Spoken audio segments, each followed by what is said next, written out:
Hello everyone and welcome back to the channel. This video is going to be about no contact and the narcissist and the difference between no contact and the narcissist silent treatment. Thank you very much to all the returning subscribers and your continued support with the channel.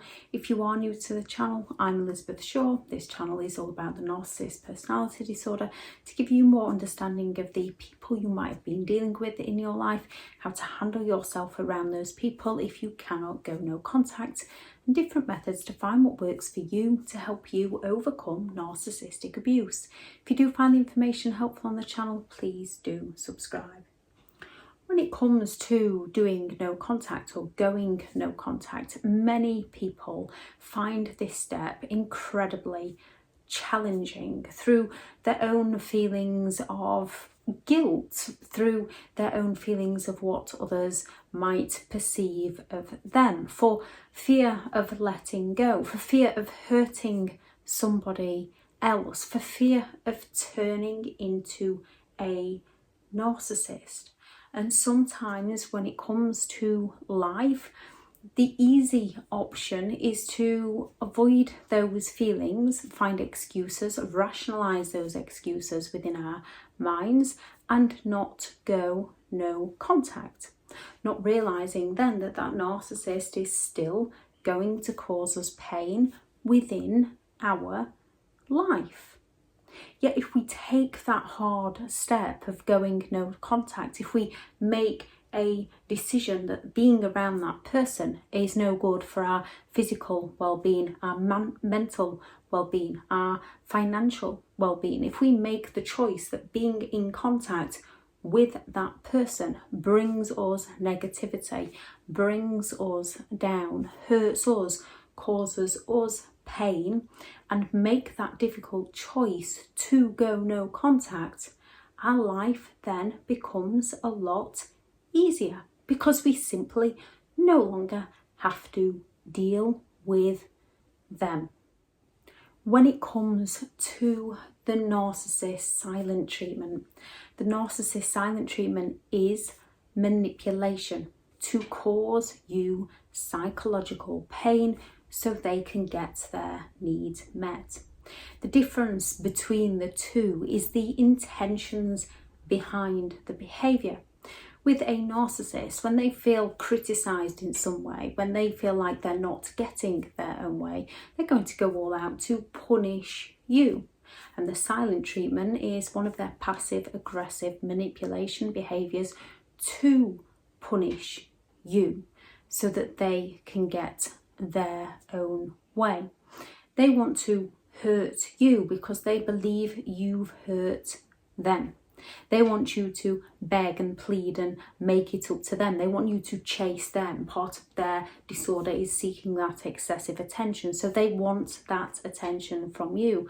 Part of their disorder is believing they are better than others. So they are going to be unwilling to communicate with you even though you're willing to communicate with them. They find the silent treatment a lot easier to do because they often lack object consistency, which is usually formed around the age of 2 to 3. So when there is conflict or disagreement between two people, if people have object consistency, which is usually what you have and why you find it hard to go no contact, when people have object consistency, when there is that disagreement, they can still care about the other person. They can still want to help the other person. They still want to see the good in the other person. They still want to communicate with the other person and work through any issues, come to some form of understanding.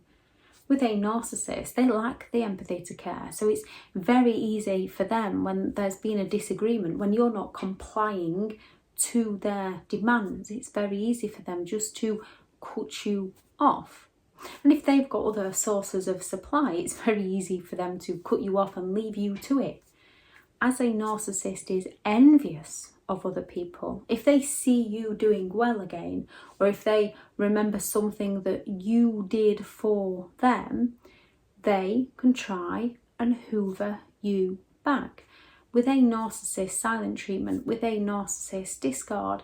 It's a pattern of behaviour that they repeat depending on whether you are meeting their needs or not. When you are meeting their needs, everything will be okay. Although it's not okay, because underlying you meeting their needs, they're just manipulating you to stick around so that they can further exploit you. As they don't care.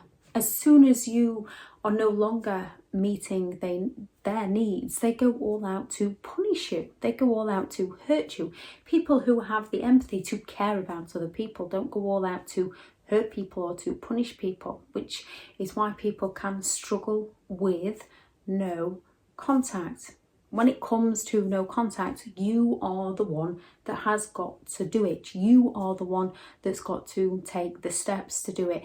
It can be very, very difficult cutting off their friends and family. However, you've got to make the step to do it. You've got to recognise that their friends and family is their friends and family, and it doesn't matter what they think of you. If it's beneficial to your mental health, let them tell whatever story they want to tell. Own your truth in here and listen to who you are as a person and what you would like out of life.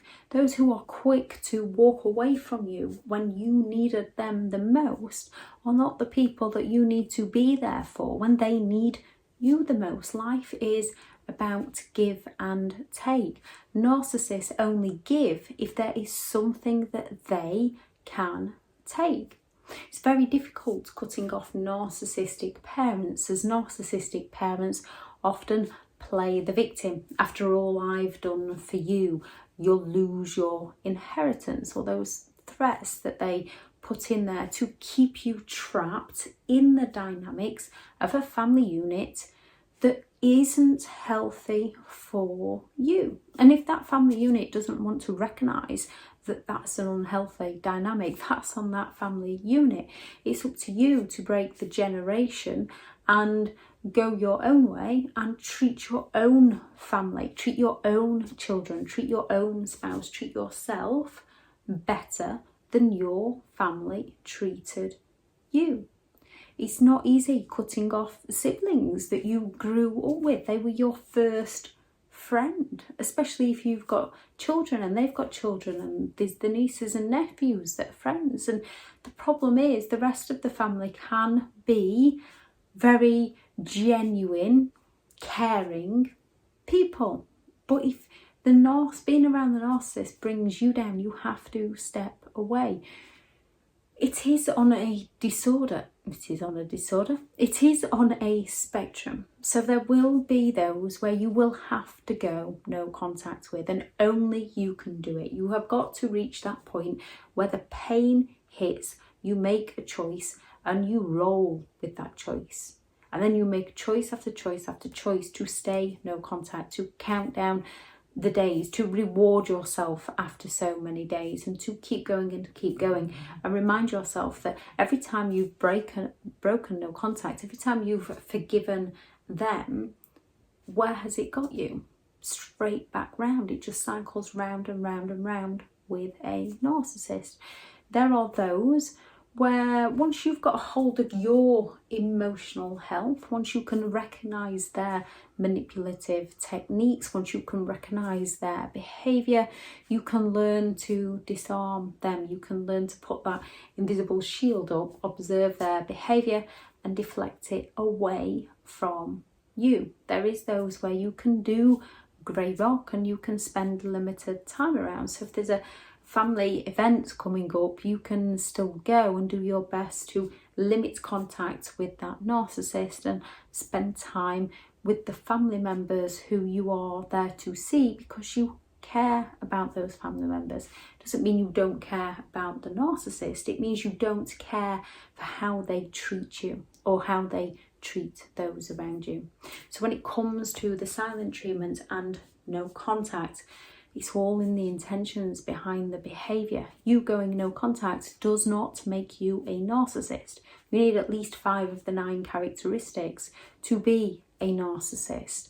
Their behaviour can be similar to other people's behaviour.